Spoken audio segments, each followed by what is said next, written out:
Hi friends, പുതിയൊരു വീഡിയോയിലേക്ക് നിങ്ങൾക്ക് സ്വാഗതം. നിങ്ങൾക്ക് ഈ ചാനലിലെ വീഡിയോകൾ ഇഷ്ടമുണ്ടെങ്കിൽ ചാനൽ സബ്സ്ക്രൈബ് ചെയ്യാം. അതുപോലെ വീഡിയോ ഇഷ്ടപ്പെട്ടാൽ ലൈക്ക് ചെയ്യാം. അതോടൊപ്പം വീഡിയോയ്ക്ക് താഴെ നിങ്ങളുടെ കമന്റുകളും പോസ്റ്റ് ചെയ്യാൻ സാധിക്കും.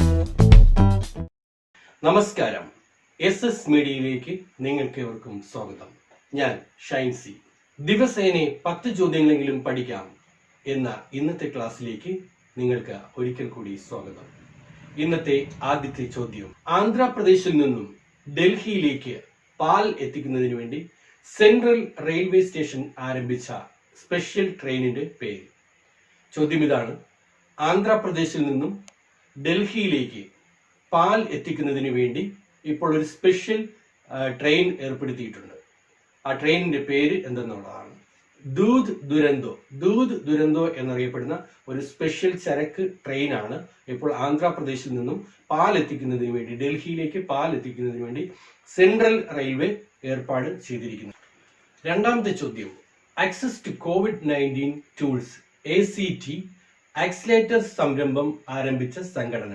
ചോദ്യം ഇതാണ്: access to COVID-19 tools ACT accelerator സംരംഭം ആരംഭിച്ച സംഘടന ഏത് എന്നുള്ളതാണ്. G20 എന്ന സംഘടനയാണ്. അപ്പോൾ G20 ആണ് ആക്സിലേറ്റർ സംരംഭം ആരംഭിച്ചിരിക്കുന്നത്. അപ്പോൾ ചോദ്യം ഇതായിരുന്നു. രണ്ടാമത്തെ: access to COVID-19 tools ACT accelerator എന്ന സംരംഭം ആരംഭിച്ച സംഘടന ഏത് എന്നുള്ളതാണ്. G20. മൂന്നാമത്തെ ചോദ്യം: ഹഡ്കോയുടെ പുതിയ ചെയർമാനും MD-യുമായി ചുമതലയേൽക്കുന്ന വ്യക്തി. ഹഡ്കോ എന്ന് പറഞ്ഞു കഴിഞ്ഞാൽ housing and urban development corporation. Housing and urban development കോർപ്പറേഷന്റെ പുതിയ MD-യും ചെയർമാനുമായിട്ട് ഇപ്പോൾ ചുമതലയേൽക്കുന്ന വ്യക്തി ആരെന്നുള്ളതാണ്. ശിവദാസ് മീനയാണ് ഹഡ്കോയുടെ പുതിയ ചെയർമാനും MD-യും. ഇദ്ദേഹത്തിന് അഡീഷണൽ ചുമതലയാണ് കൊടുത്തിരിക്കുന്നത്. അപ്പോൾ മൂന്നാമത്തെ ചോദ്യം ഇതായിരുന്നു: ഹഡ്കോയുടെ പുതിയ ചെയർമാനും MD-യുമായി ചുമതലയേൽക്കുന്ന വ്യക്തി ശിവദാസ് മീന. ഓക്കെ, നാലാമത്തെ ചോദ്യം: ഇന്ത്യക്ക് COVID-19 പ്രതിരോധ പ്രവർത്തനങ്ങളുടെ ഭാഗമായിട്ട് എവിടെ നിന്നാണ് ഏകദേശം 1500 കോടി രൂപ ലോൺ അനുവദിച്ചിരിക്കുന്നത്? 1.5 ബില്യൺ USD ഇപ്പോൾ ലോൺ അനുവദിച്ചിരിക്കുന്നത് എവിടെ നിന്നാണ്? ഉത്തരം ADB ആണ്. ADB എന്ന് പറയുമ്പോൾ Asian development bank. Asian development bank ആണ് ഇന്ത്യക്ക് ഇപ്പോൾ COVID-19 പ്രതിരോധ പ്രവർത്തനങ്ങളുടെ ഭാഗമായിട്ട് ലോൺ അനുവദിച്ചിരിക്കുന്നത്. ഇനി ADB-യെ പറ്റി പറയുമ്പോൾ ADB-യുടെ ഹെഡ്ക്വാർട്ടേഴ്സ് എവിടെയാണ്?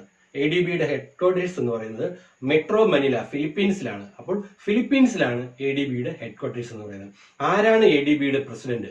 മസത്സുഗു അസക്കാവ. ജപ്പാൻകാരനായ മസത്സുഗു അസക്കാവയാണ് ADB-യുടെ പ്രസിഡന്റ് എന്ന് പറയുന്നത്.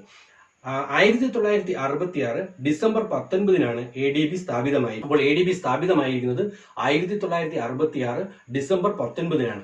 68 രാജ്യങ്ങളാണ് ADB-യിൽ അംഗത്വമുള്ളത്. അപ്പോൾ എന്റെ നാലാമത്തെ ചോദ്യം ഇതായിരുന്നു: ഇന്ത്യക്ക് COVID-19 പ്രതിരോധ പ്രവർത്തനങ്ങളുടെ ഭാഗമായിട്ട് 1500 കോടി രൂപ ഇപ്പോൾ ലോൺ അനുവദിച്ചിരിക്കുന്നത്, ലോണായി ലഭിച്ചിരിക്കുന്നത് എവിടെ നിന്നാണ്? ADB-യിൽ നിന്നാണ്. ADB-യുടെ ഹെഡ്ക്വാർട്ടേഴ്സ് നമ്മൾ പറഞ്ഞു മെട്രോ മനില, ഫിലിപ്പീൻസ്. ADB-യുടെ പ്രസിഡന്റ് എന്ന് പറയുന്നത് മസത്സുഗു അസക്കാവ ആണ്, ജപ്പാൻകാരനായിട്ടുള്ള. ഇനി ADB-യിൽ 68 അംഗരാജ്യങ്ങളുണ്ടെന്ന് പറഞ്ഞു. 1966 ഡിസംബർ 19 സ്ഥാപിതമായിരിക്കുന്നതെന്ന് പറഞ്ഞു. ഇനി അഞ്ചാമത്തെ ചോദ്യം: ഏത് ടെലികോം കമ്പനിയാണ് പേടിഎമ്മുമായിട്ട് ഇപ്പോൾ ടൈപ്പായി ചേർന്നുകൊണ്ട് റീചാർജ് സാദി എന്ന പദ്ധതി ആവിഷ്കരിച്ചിരിക്കുന്നത്? അപ്പോൾ ഏത് ടെലികോം കമ്പനിയാണ് പേടിഎമ്മുമായിട്ടുള്ള കമ്പനിയായി ചേർന്ന്, അവരുമായി ടൈപ്പായി ചേർന്നുകൊണ്ട് റീചാർജ് സാദി എന്ന പദ്ധതി ആരംഭിച്ചിരിക്കുന്നത്? വോഡഫോൺ ഐഡിയയാണ്. അപ്പോൾ വോഡഫോൺ ഐഡിയയാണ് ഈ റീചാർജ് സാദി എന്ന പദ്ധതി പേടിഎമ്മുമായിട്ട് ചേർന്നുകൊണ്ട് ഇപ്പോൾ അവതരിപ്പിച്ചിരിക്കുന്നത്. അപ്പോൾ എന്റെ അഞ്ചാമത്തെ ചോദ്യം ഇവിടെ കഴിഞ്ഞു. ഇനി ആറാമത്തെ ചോദ്യം: US ട്രഷറി ഡിപ്പാർട്ട്മെന്റിന്റെ കണക്ക് പ്രകാരം US ഗവൺമെന്റ് സെക്യൂരിറ്റീസിൽ ഇപ്പോൾ നിലവിൽ ഉയർന്ന മൂല്യമുള്ള രാജ്യം ഏത്? അപ്പോൾ US ട്രഷറി ഡിപ്പാർട്ട്മെന്റിന്റെ കണക്ക് പ്രകാരം US ഗവൺമെന്റ് സെക്യൂരിറ്റീസിൽ ഉയർന്ന മൂല്യമുള്ള രാജ്യം എന്ന് പറയുന്നത് ജപ്പാനാണ്. അപ്പോൾ ജപ്പാനാണ് ഏറ്റവും കൂടുതൽ ഇപ്പോൾ US ഗവൺമെന്റ് സെക്യൂരിറ്റീസിൽ മൂല്യം ഉള്ളത്. 1268 ട്രില്യൺ USD ആണ് അവരുടെ മൂല്യം. ഇന്ത്യ 13ാം സ്ഥാനത്താണ്. അപ്പോൾ ശ്രദ്ധിക്കുക, US-ന്റെ അവരുടെ ട്രഷറി ഡിപ്പാർട്ട്മെന്റ് പ്രകാരം US ഗവൺമെന്റ് സെക്യൂരിറ്റീസിൽ ഇന്ത്യയുടെ സ്ഥാനം 13ാമതാണ്. 1268 ട്രില്യൺ USD ആയിട്ട് ജപ്പാനാണ് മുന്നിൽ നിൽക്കുന്നത്. ഇനി ജപ്പാനെ പറ്റി പറയുമ്പോൾ ടോക്കിയോ ആണ് അവരുടെ തലസ്ഥാനം. അവിടെ ജപ്പാന്റെ തലസ്ഥാനം എന്ന് പറയുന്നത് ടോക്കിയോ. അവരുടെ കറൻസി എന്ന് പറയുന്നത് യെൻ. ഏഴാമത്തെ ചോദ്യം, US-ന്റെ പുരുഷ ക്രിക്കറ്റ് ടീമിന്റെ മുഖ്യ പരിശീലകനായി ചുമതലയേറ്റ ഇന്ത്യക്കാരൻ ആര്? US-ന്റെ പുരുഷ ക്രിക്കറ്റ് ടീമിന്റെ മുഖ്യ പരിശീലകനായിട്ട് ഇപ്പോൾ ഒരാളെ നിയമിച്ചിട്ടുണ്ട്. അത് ആര് എന്നുള്ളതാണ് ചോദ്യം. ഉത്തരം ജെ അരുൺകുമാർ ആണ്. ജെ അരുൺകുമാർ കർണാടക ടീമിന്റെ മുൻ ക്യാപ്റ്റനും പരിശീലകനുമായിരുന്നു ജെ അരുൺകുമാർ. ഇപ്പോൾ US-ന്റെ പുരുഷ ക്രിക്കറ്റ് ടീമിന്റെ മുഖ്യ പരിശീലകനായിട്ടാണ് അവര് തിരഞ്ഞെടുത്തിരിക്കുന്നത്. ഇനി എട്ടാമത്തെ ചോദ്യം, ലോക അത്ലറ്റിക്സ് ഇന്റഗ്രിറ്റി യൂണിറ്റ് 4 വർഷം അയോഗ്യത കൽപ്പിച്ച ഇന്ത്യയിലെ മധ്യദൂര ഓട്ടക്കാരി ആര്?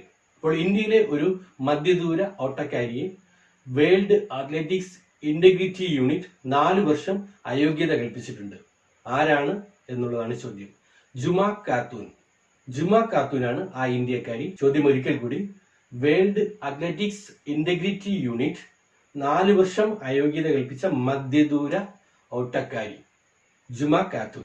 ഒൻപതാമത്തെ ചോദ്യം, ഓക്സ്ഫോർഡിലെ വാക്സിൻ പരീക്ഷണ സംഘത്തിൽ ഉൾപ്പെട്ട മലയാളി രേഷ്മ ജോസഫാണ്. അപ്പോൾ രേഷ്മ ജോസഫാണ് ഈ മലയാളി. ഈ രേഷ്മ ജോസഫ് വർക്ക് ചെയ്യുന്നത് ഓക്സ്ഫോർഡിലെ ജെന്നർ ഇൻസ്റ്റിറ്റ്യൂട്ടിലാണ് രേഷ്മ ജോസഫ് വർക്ക് ചെയ്യുന്നത്. അപ്പോൾ ഒൻപതാമത്തെ ചോദ്യം ഇതായിരുന്നു, ഓക്സ്ഫോർഡിലെ വാക്സിൻ പരീക്ഷണ സംഘത്തിൽ ഉൾപ്പെട്ട മലയാളി ആര് എന്നുള്ളതാണ്. രേഷ്മ ജോസഫ് എന്നാണ് ഉത്തരം. ഇനി പത്താമത്തെ ചോദ്യം, 2020 ഏപ്രിലിൽ അന്തരിച്ച മുൻ ലിവർപൂൾ താരം ആര്? ചോദ്യം, 2020 ഏപ്രിലിൽ അന്തരിച്ച മുൻ ലിവർപൂൾ താരം ആര് എന്നുള്ളതാണ്. ഉത്തരം മൈക്കൽ റോബിൻസൺ ആണ്. അദ്ദേഹം മുൻ ഇംഗ്ലീഷ് ലീഗിന്റെ സ്ട്രൈക്കർ ആയിരുന്നു. ഇംഗ്ലീഷ് ഫുട്ബോൾ ടീമിന്റെ സ്ട്രൈക്കർ ആയിരുന്നു. അതുപോലെ തന്നെ 61 വയസ്സാണ് അദ്ദേഹത്തിന് ഉണ്ടായിരുന്നത്.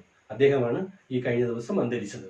അപ്പോൾ 1 മുതൽ 10 വരെയുള്ള ചോദ്യങ്ങളും ഇവിടെ പൂർണ്ണമായിരിക്കുന്നു. നമുക്ക് 1 മുതൽ ഒരിക്കൽ കൂടി വരാം. ഒന്നാമത്തെ ചോദ്യം ഇതായിരുന്നു, ആന്ധ്രാപ്രദേശിൽ നിന്ന് പാൽ ഡൽഹിയിലേക്ക് കൊണ്ടുപോകുന്നതിനു വേണ്ടി സൗത്ത് റെയിൽവേ സ്റ്റേഷൻ ആരംഭിച്ച സ്പെഷ്യൽ ട്രെയിൻ, ദൂത് ദുരന്തോ. രണ്ടാമത്തെ ചോദ്യം, access to COVID-19 tools ACT accelerator സംരംഭം ആരംഭിച്ചത് ഏത് സംഘടന?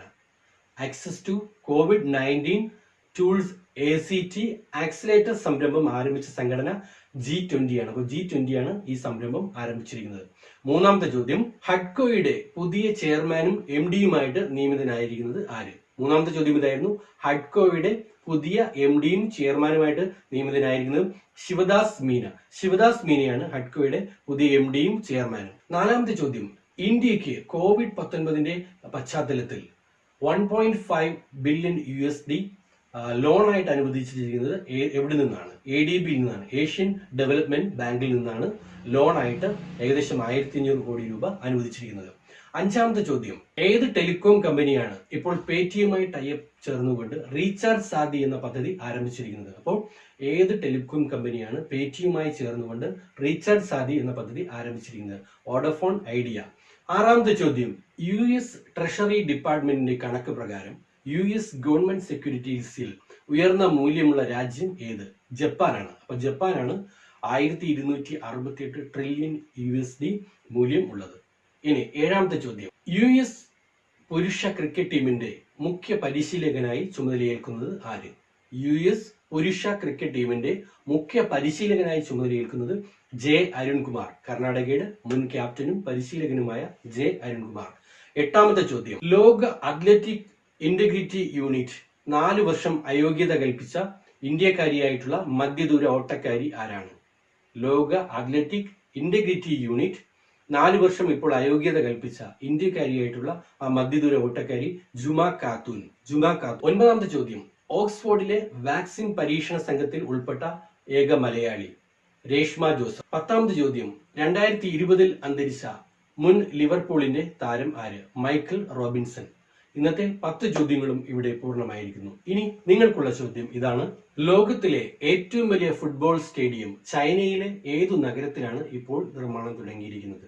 എൻ്റെ മുൻ ക്ലാസ്സുകളിൽ ഞാൻ ഈ ചോദ്യം പഠിപ്പിച്ചിരുന്നു. ലോകത്തിലെ ഏറ്റവും വലിയ ഫുട്ബോൾ സ്റ്റേഡിയം ചൈനയിലെ ഏത് നഗരത്തിലാണ് ഇപ്പോൾ അവർ പണിയാൻ ആരംഭിച്ചിരിക്കുന്നത്? ഈ ചോദ്യത്തിന്റെ ഉത്തരം ഈ വീഡിയോയ്ക്ക് തൊട്ട് താഴെ കമന്റുകളായി നിങ്ങൾ പോസ്റ്റ് ചെയ്യുക.